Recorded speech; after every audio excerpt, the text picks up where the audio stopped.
Hello there and welcome back to Gemma Movie Recap. Today I'm going to recap Blitz, a 2011 action crime film.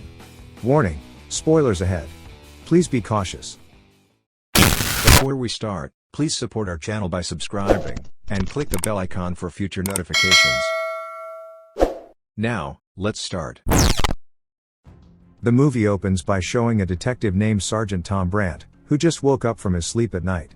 When he sat down to drink, he heard a commotion from outside which turned out to be a group of naughty children who wanted to damage a car. He came down from his apartment, beat them with a hockey stick.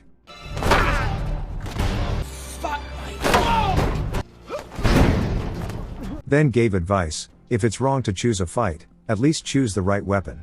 However, because of this, he was summoned by his supervisor. Actually, this kind of violence is prohibited because he is a police officer, but it seems like Brant has his own style. However, that's why he was called by his supervisor. His boss said, the report he will make next will determine the fate of Sergeant Brant and the police. Brant then stood up and said, the problem is that this is the only job he can do. If he is fired, then there will be a lot of damage he will do. Then in his room, Sergeant Brant was visited by Elizabeth. Elizabeth was one of his assisted members. Elizabeth came to ask for advice on the physical recovery she was doing, after her disguise as a drug addict was finished. Then Sergeant Brant was also visited by another superior, who gave him a newspaper about his deadline on the front page. However, Sergeant Brant said don't believe what the newspaper reported. He then defended himself by saying that the kids he beat up had knives, and threatened to chisel their names on his face, so he had to teach them a lesson. His superior lost the argument and then left the room. At another time, Sergeant Brant accompanied Inspector Robert at his wife's funeral. Although he was a cop who had no rules, but Sergeant Brant could also be a good friend. They stopped by a bar for a drink to drown their sorrows. Meanwhile, elsewhere, a policewoman named Sandra Bates was patrolling the streets, when suddenly at a crossroads, a mysterious person came up to her and shot Sandra right in the neck. After doing so, he ran away, leaving Sandra dead. This news also reached the ears of Brant and other police. The crime scene was also filled with police and journalists, including Sergeant Brant was also present there. He also interviewed a witness for questioning.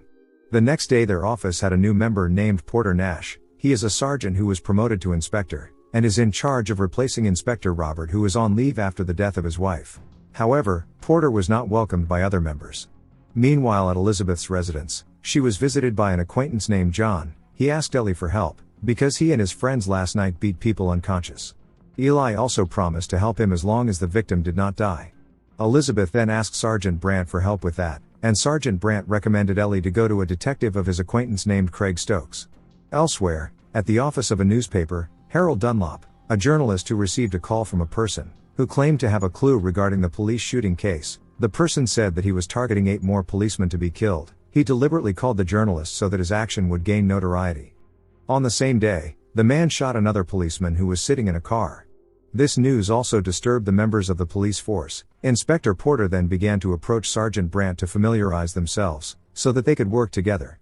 At the office, they began to track the bullets and weapons used, the testimony of witnesses who saw the perpetrator's face, and CCTV footage.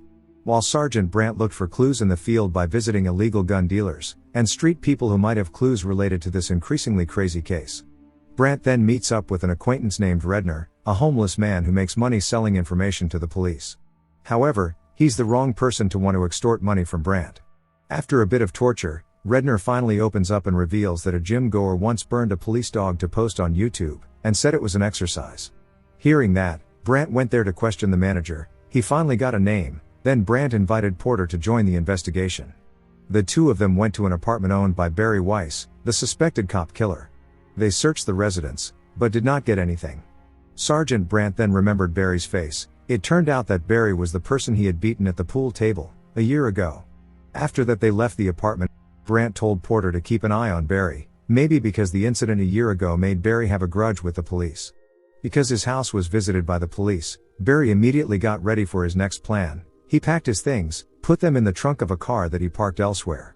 Inspector Robert, tired of being on leave, opted to return to the office, and his request was granted even though Porter Nash had replaced him. On his way home, Barry followed Robert silently. He entered the house pretending to be a cable TV operator. He also managed to lure Robert to open the door to his apartment, and immediately he pointed a gun at Robert, but was quickly able to block him, before the gun was fired. They also fought in the house. Robert, who had taken the hammer, tried to attack Barry, but unfortunately Barry was able to grab the hammer and hit Robert's head 11 times.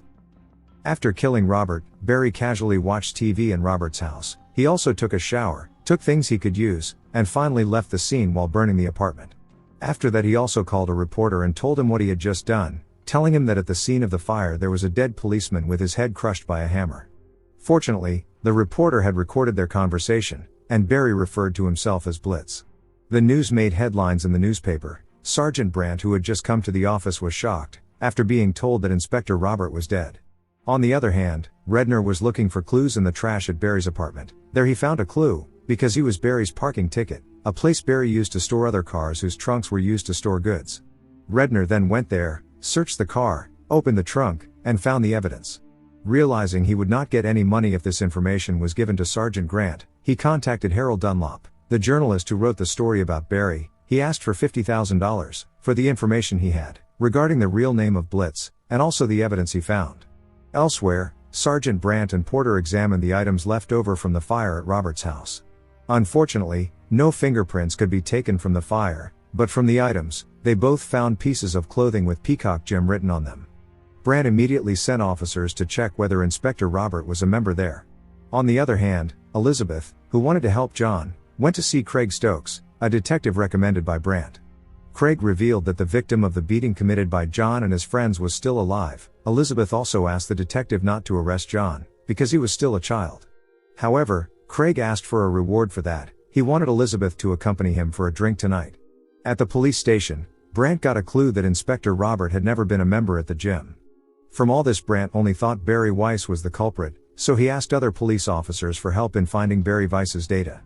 Police records showed that Barry was recorded as a person who often made trouble, and was arrested several times by the police. Meanwhile, elsewhere, as agreed, Redner showed the evidence he found to Harold for $50,000. However, when they inspected the car, Barry saw it and felt that the secret was no longer a secret, so after the two of them left, Barry packed it all up, and left nothing there. He also followed the two of them to a bar, and when Redner counted the money in the toilet, Barry appeared to scare Redner. Redner said that he had not mentioned Barry's name to the reporter, but Barry replied, "Relax, because I only killed the police." Barry then asked how Redner knew it was Barry. Redner said that he got Barry's address from Peacock Gym, and then checked Barry's dumpster for clues, but he found a parking ticket along with another address, and he also saw a lot of stuff in the car. Redner, who was scared to death, said repeatedly that he had not mentioned Barry's name to reporters. Barry pretended to leave, but he quickly killed Redner by drowning him in the toilet, then took the money. This place soon became a crime scene. Harold was questioned by Sergeant Brant and Inspector Porter. Harold told them everything that happened, until he found Redner dead there. Harold also told them about the car full of evidence, which was parked in a place. They both went straight to the car, but because Barry had moved all his things, they got nothing. The CCTV in the parking lot also did not work because the memory was full. At the office, Sergeant Brant made a list of all the officers who had arrested Barry. He got the name Sandra Bates, Barry's first victim, who apparently had arrested Barry in a violent case. Brant also got another name, Teo Nelson, the person Barry shot while Teo was sitting in the car. They were both shocked when the other officers' names that came up were Inspector Robert and Elizabeth. They immediately ordered the squad to send officers to Elizabeth's house. Some time earlier, Elizabeth kept her promise to have a drink with Detective Craig. However, she didn't realize that Barry was watching them. After the date, when Elizabeth was about to enter her house, Barry attacked from behind. Fortunately, the attack missed. Ellie gave a little resistance and they rolled down. When Barry was about to attack again, John came to ambush Barry, but he lost and died because his neck was broken by Barry, and he ran away after that. Shortly after Elizabeth's house became a crime scene, Ellie told Porter that the culprit was a white adult. Brant was immediately convinced that it was Barry Weiss. The next day, Brant and Porter searched Barry Weiss' apartment, and there they found out that Barry had packed up and fled. The police then issued a wanted order and published a photo of Barry Weiss as a suspect. The police immediately made an arrest by going to the hotel where Barry Weiss was staying. Barry, who knew about it, tried to escape. He chased Brant on the streets. This chase involved a lot of police officers. Barry, who realized he couldn't run anymore, decided to surrender. Fortunately, the other police quickly caught up with them before Brant, who was already angry, did something to Barry. At the police station, Barry was taken into the interrogation room. He was asked a few questions by Brant and Porter, but in his arrogant way, Barry asked for a lawyer, asked for bread, and also said he wanted to update his status on Facebook. When Barry was with his lawyer, Sergeant Brant and Porter were reminded that they only had 48 hours to press charges, otherwise Barry would be released. Porter reveals that Barry is so clever that he's managed to erase forensic evidence, and left nothing at home, and at the hotel where he was staying. That makes them pessimistic because they don't have strong evidence. If they don't have evidence, then Barry will get out of prison laughing. Brant offers to settle the case without the law, meaning Brant will take care of Barry on his own, but Porter doesn't agree to do that. Brant then meets Barry in the interrogation room, reminding him of the incident 1 year ago, where Brant beat Barry to a pulp at the pool table. Brant had deliberately provoked Barry's emotions at the time. The next morning, since there was no evidence to arrest Barry, he was released. He arrogantly walked among the police officers, and acted like a celebrity in front of the waiting journalists. But Barry's movements were under police surveillance. At his home, Barry prepared everything to carry out the action again. On the day of Robert's funeral, many police officers were present, including Barry, who disguised himself as a member of the police, came without the knowledge of the police. Because Brant had previously upset him in prison, it made Brant his next target. When Sergeant Brant left the funeral, Barry followed him. Brant then went to a place, and Barry still followed him with a gun ready to use. Brant went to the roof of the building, where Barry was ready to shoot Brant in the head. But it turned out that he was following Inspector Porter. Brant appeared from behind and attacked Barry with a crowbar. They dueled, and you know who won.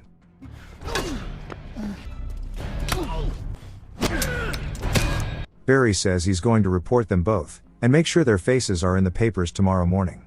But what Barry doesn't realize is that Brant set him up so that the case could be solved with impunity. Brant then shot Barry in the head using the same weapon he used to kill the police. So that way, it would be considered a case of police murder committed by Blitz. Brant and Porter then leave the scene, ensuring that Barry's case will remain unsolved, and the movie ends.